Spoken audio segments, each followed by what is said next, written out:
ತನ್ನಿಂದ ಮಗು ಆಗುತ್ತಿಲ್ಲ ಎಂದು ತಮ್ಮನಿಗೆ ಅತ್ತಿಗೆ ಜೊತೆ ಇರಲು ಅವಕಾಶ ಕೊಟ್ಟ ಅಣ್ಣ. ಇವಳು ಕಾವ್ಯ ಅಂತ. ಕಾವ್ಯ ತನ್ನ ಮೈದುನ ರೋಹಿತ್ಗೆ ತನ್ನ ಸ್ವಂತ ತಂಗಿ ನೀತೂಳನ್ನೇ ಮದುವೆ ಮಾಡಿಕೊಂಡು ಬಂದು, ನಿನ್ನ ಭಾವ ಮಹೇಶ್ ಇಲ್ಲದಿದ್ದಾಗ ಎಲ್ಲ ಜವಾಬ್ದಾರಿಯನ್ನು ರೋಹಿತ್ನೇ ನೋಡಿಕೊಳ್ಳುತ್ತಾನೆ, ಅವನಿಗೆ ಮನಸಾರೆ ಪ್ರೀತಿ ಕೊಡು ಅಂತ ಹೇಳಿ ಹೋಗುತ್ತಾಳೆ. ನಂತರ ನೀತೂಳ ಫ್ರೆಂಡ್ ರಚನಾ ನೀತೂಗೆ ಕಾಲ್ ಮಾಡಿ, ನಿನಗೇನಾದರೂ ಫಸ್ಟ್ ನೈಟ್ ಟಿಪ್ಸ್ ಬೇಕಿದ್ದರೆ ಕೇಳು ಅಂತ ಹೇಳುತ್ತಾಳೆ. ಆವಾಗ ನೀತು ಅದೇನು ಬೇಡ, ರೋಹಿತ್ ಬರುವ ಸಮಯವಾಗಿದೆ ಅಂತ ಹೇಳಿ ಕಾಲ್ ಕಟ್ ಮಾಡುತ್ತಾಳೆ.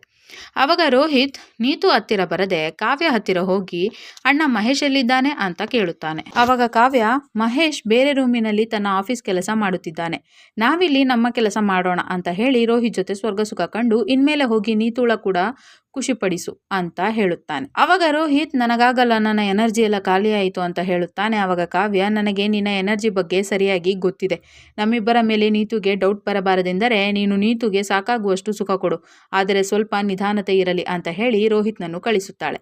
ನಂತರ ರೋಹಿತ್ ನೀತು ಹತ್ತಿರ ಹೋಗಿ, ಈ ದಿನಕ್ಕಾಗಿ ನಾನು ತುಂಬಾ ವೇಟ್ ಮಾಡಿದ್ದೇನೆ ಅಂತ ಹೇಳಿ ಅವಳನ್ನು ಕೂಡ ಖುಷಿಪಡಿಸುತ್ತಾನೆ. ಮರುದಿನ ನೀತು ರಚನಾಗೆ ಕಾಲ್ ಮಾಡಿ, ರೋಹಿತ್ನಂತಹ ಗಂಡನನ್ನು ಪಡೆಯಲು ನಾನು ತುಂಬಾ ಪುಣ್ಯ ಮಾಡಿದ್ದೆ, ಅಕ್ಕನಿಂದ ಅದೆಲ್ಲ ಸಾಧ್ಯವಾಯಿತು ಅಂತ ಹೇಳುತ್ತಾಳೆ. ಅವಾಗ ರಚನಾ, ನಿನ್ನೆ ನೈಟ್ ಏನೆಲ್ಲ ಆಯಿತು ಅಂತ ಕೇಳುತ್ತಾಳೆ. ಅವಾಗ ನೀತು, ನಿನ್ನ ಮದುವೆಯಾದಾಗ ನಿನಗೆ ಗೊತ್ತಾಗುತ್ತದೆ ಅಂತ ಹೇಳಿ ತಿಂಡಿ ತಿನ್ನಲು ಹೋಗುತ್ತಾಳೆ. ಆವಾಗಲೂ ಕೂಡ ರೋಹಿತ್ ಹಾಗೂ ಕಾವ್ಯ ಇಬ್ಬರು ಫ್ಲರ್ಟ್ ಮಾಡುತ್ತಾರೆ. ನಂತರ ರೋಹಿತ್ ಮತ್ತೆ ಕಾವ್ಯಳನ್ನು ಖುಷಿಪಡಿಸಿ ನೀತುಗೂ ಕೂಡ ಸ್ವರ್ಗ ಸುಖ ತೋರಿಸುತ್ತಾನೆ. ಮರುದಿನ ನೀತು ಹುಷಾರಿಲ್ಲದ ತನ್ನ ತಾಯಿಯನ್ನು ನೋಡಲು ರೋಹಿತ್ನೊಂದಿಗೆ ತವರು ಮನೆಗೆ ಹೋಗುತ್ತಾಳೆ.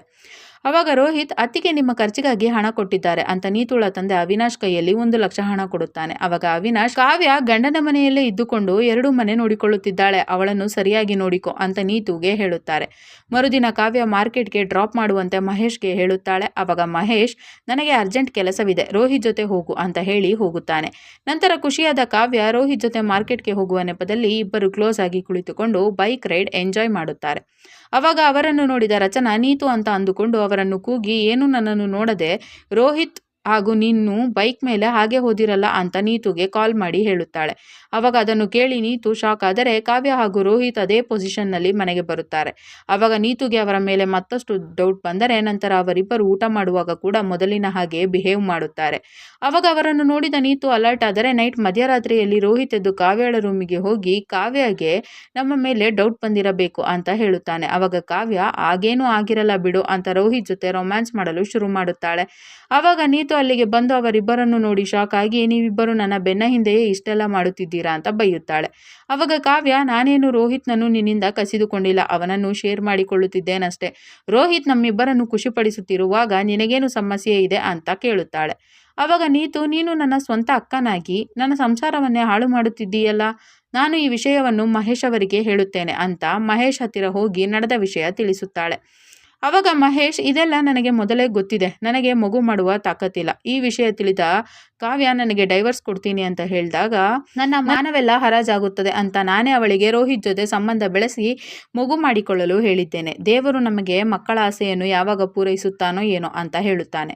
ಅವಾಗ ಅದೆಲ್ಲವನ್ನು ಕೇಳಿ ಮತ್ತೊಮ್ಮೆ ಶಾಕಾದ ನೀತು, ದೇವರು ನಿಮ್ಮಂತಹ ಜನರ ಹರಕೆಯನ್ನು ಯಾವತ್ತೂ ಪೂರೈಸುವುದಿಲ್ಲ, ಇಷ್ಟೆಲ್ಲ ಮಾಡುವುದಿದ್ದರೆ ನನ್ನನ್ನೇಕೆ ಮದುವೆ ಮಾಡಿಕೊಂಡು ಕರೆತಂದಿರಿ ಅಂತ ಕೇಳುತ್ತಾಳೆ. ಅವಾಗ ರೋಹಿತ್, ನನ್ನ ಜೊತೆ ಬೇರೆ ಹುಡುಗಿ ಮದುವೆಯಾಗಿ ಬಂದು ನಮ್ಮ ರಹಸ್ಯ ಅವಳಿಗೆ ಗೊತ್ತಾದರೆ ಅವಳು ನಮ್ಮ ಮಾತು ಕೇಳುತ್ತಿರಲಿಲ್ಲ, ಅದೇ ಸ್ಥಾನದಲ್ಲಿ ನೀನಿದ್ದರೆ ನಾವು ನಿನ್ನನ್ನು ಸಲೀಸಾಗಿ ಒಪ್ಪಿಸಬಹುದು ಅಂತ ನಿನ್ನನ್ನು ಮದುವೆ ಮಾಡಿಕೊಂಡು ಬಂದೆವು, ನಿನಗೆ ನಮ್ಮ ಫ್ಯಾಮಿಲಿಗೆ ಒಳ್ಳೆಯದಾಗುವುದು ಇಷ್ಟವಿಲ್ಲವೇ ಅಂತ ಕೇಳುತ್ತಾನೆ. ಅವಾಗ ನೀತು, ನನಗೆ ಇದೆಲ್ಲವೇನೂ ಬೇಕಾಗಿಲ್ಲ, ಇನ್ಮೇಲೆ ನೀವೇನಾದರೂ ಈ ಆಟ ನಿಲ್ಲಿಸದಿದ್ದರೆ ನಾನು ಪೊಲೀಸರಿಗೆ ಎಲ್ಲ ವಿಷಯ ತಿಳಿಸುತ್ತೇನೆ ಅಂತ ಹೇಳುತ್ತಾಳೆ. ಆವಾಗ ಕಾವ್ಯ, ನೀನೇನಾದರೂ ಹಾಗೆ ಮಾಡಿದರೆ ಅಪ್ಪ ಅಮ್ಮನ ಮನೆಯ ರೇಷನ್ ಕೂಡ ಕಟ್ ಆಗುತ್ತದೆ, ಒಂದು ಮಗು ಆಗುವವರೆಗೆ ಸುಮ್ಮನಿರು, ಆಮೇಲೆ ನಾನು ರೋಹಿತ್ನನ್ನು ಕಣ್ಣೆತ್ತಿ ಕೂಡ ನೋಡುವುದಿಲ್ಲ ಅಂತ ನೀತುಗೆ ಹೇಳುತ್ತಾಳೆ. ನಂತರ ನೀತು ದುಃಖ ಪಡುತ್ತಿದ್ದರೆ ರೋಹಿತ್ ಹಾಗೂ ಕಾವ್ಯ ಅವಳ ಎದುರಲ್ಲಿಯೇ ರೊಮ್ಯಾನ್ಸ್ ಮಾಡಲು ಶುರು ಮಾಡುತ್ತಾರೆ. ನಂತರ ಕಾವ್ಯ ತನ್ನ ಪ್ರೆಗ್ನೆನ್ಸಿ ಚೆಕ್ ಮಾಡುತ್ತಾಳೆ, ಆದರೆ ಅದು ಸಕ್ಸಸ್ ಆಗಿರುವುದಿಲ್ಲ. ನಂತರ ನೀತು ಅಪ್ಸೆಟ್ ಆಗಿ ರಚನಾಗೆ ಕಾಲ್ ಮಾಡುತ್ತಾಳೆ. ಅವಾಗ ಕಾವ್ಯ ಅಲ್ಲಿಗೆ ಬಂದು ರಚನಾ ಜೊತೆ ಬೇರೆ ವಿಷಯ ಮಾತನಾಡಿ, ನಮ್ಮ ವಿಷಯ ಬೇರೆ ಯಾರಿಗಾದರೂ ಹೇಳಿದರೆ ಎಲ್ಲವೂ ಹಾಳಾಗಿ ಹೋಗುತ್ತದೆ, ಹಾಗೆ ಆಗುವಂತೆ ಮಾಡಬೇಡ, ನಾನೀಗ ರೋಹಿತ್ ಜೊತೆ ಅಮ್ಮನನ್ನು ನೋಡಲು ಹೋಗುತ್ತಿದ್ದೇನೆ ಅಂತ ಹೇಳಿ ಹೋಗುತ್ತಾಳೆ. ನಂತರ ನೀತು, ನೀವು ಅಕ್ಕ ಹಾಗೂ ರೋಹಿತ್ನಿಂದ ಈ ರೀತಿ ಮಗು ಮಾಡಿಕೊಳ್ಳುವ ಬದಲು ಬೇರೊಂದು ಮಗುವನ್ನು ದತ್ತು ಪಡೆಯಬಹುದಿತ್ತಲ್ಲ ಅಂತ ಮಹೇಶ್ಗೆ ಕೇಳುತ್ತಾಳೆ. ಅವಾಗ ಮಹೇಶ್, ನನಗೆ ನಿನ್ನ ಪ್ರವಚನ ಬೇಕಾಗಿಲ್ಲ ಅಂತ ಎದ್ದು ಆಚೆ ಹೋಗುತ್ತಾನೆ.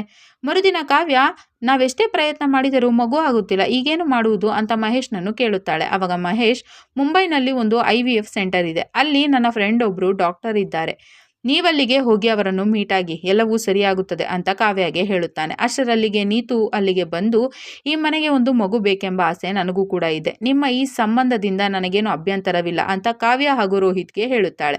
ನಂತರ ಅದರಿಂದ ಖುಷಿಯಾದ ಅವರಿಬ್ಬರು ಮತ್ತೆ ಸ್ವರ್ಗಸುಖ ಕಾಣುತ್ತಾರೆ. ಅವಾಗ ಅದೆಲ್ಲವನ್ನು ರೆಕಾರ್ಡ್ ಮಾಡಿಕೊಂಡ ನೀತು ಅದನ್ನು ರಚನಾಗೆ ಸೆಂಡ್ ಮಾಡುತ್ತಾಳೆ. ಕತೆ ಈಗ ಫ್ಲಾಶ್ ಬ್ಯಾಕ್ಗೆ ಹೋಗುತ್ತದೆ. ಈ ಮುಂಚೆ ರಚನಾ ನೀತು, ರೋಹಿತ್ ಹಾಗೂ ಕಾವ್ಯ ನಡುವಿನ ಸಂಬಂಧದ ಬಗ್ಗೆ ಮಹೇಶ್ಗೆ ಹೇಳುವಾಗ ಅಲ್ಲಿಗೆ ಬಂದು ಎಲ್ಲವನ್ನೂ ಕೇಳಿಸಿಕೊಂಡು ಮಹೇಶ್ ಹೊರಗಡೆ ಹೋದಾಗ ಒಳಗಡೆ ಬಂದು, ನನಗೆ ಇಲ್ಲಿಯ ಪರಿಸ್ಥಿತಿ ಎಲ್ಲ ಗೊತ್ತಾಗಿದೆ, ನೀನು ಇದೆಲ್ಲವನ್ನು ನೋಡಿ ಸುಮ್ಮನೇಕೆ ಇದ್ದೀಯಾ ಅಂತ ಕೇಳಿರುತ್ತಾಳೆ.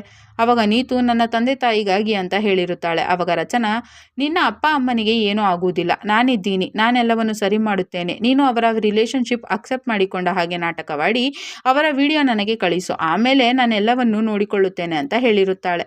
ಕತೆ ಈಗ ವಾಸ್ತವಕ್ಕೆ ಬರುತ್ತದೆ. ನಂತರ ನೀತು, ಈಗ ನಮ್ಮ ಹತ್ತಿರ ಎವಿಡೆನ್ಸ್ ಇದೆ, ನೀನಿನ್ನು ಪೊಲೀಸ್ ಕಂಪ್ಲೇಂಟ್ ಕೊಡು ಅಂತ ರಚನಾಗೆ ಫೋನ್ ಮಾಡಿ ಹೇಳುತ್ತಾಳೆ. ಅವಾಗ ಅದೆಲ್ಲವನ್ನು ಕೇಳಿಸಿಕೊಂಡ ರೋಹಿತ್, ಕಾವ್ಯ ಹಾಗೂ ಮಹೇಶ್ ನೀತುಳನ್ನು ಕೊಲ್ಲಲು ಮುಂದಾಗುತ್ತಾರೆ. ಅದೇ ಸಮಯಕ್ಕೆ ಪೊಲೀಸರೊಂದಿಗೆ ಅಲ್ಲಿಗೆ ಬಂದಂತಹ ರಚನಾ ಅವರೆಲ್ಲರನ್ನು ಅರೆಸ್ಟ್ ಮಾಡಿಸುತ್ತಾಳೆ. ಕತೆ ಇಲ್ಲಿಗೆ ಮುಗಿಯುತ್ತದೆ. ಈ ವಿಡಿಯೋವನ್ನು ಪೂರ್ತಿ ನೋಡಲು ಶಿಮಾರು ಟಿವಿ ಎಂಬ ಯೂಟ್ಯೂಬ್ ಚಾನಲ್ನಲ್ಲಿ ಬೆಹನ್ ಬನಿ ಸೌತನ್ ಎಂದು ಹುಡುಕಿ ನೋಡಬಹುದು.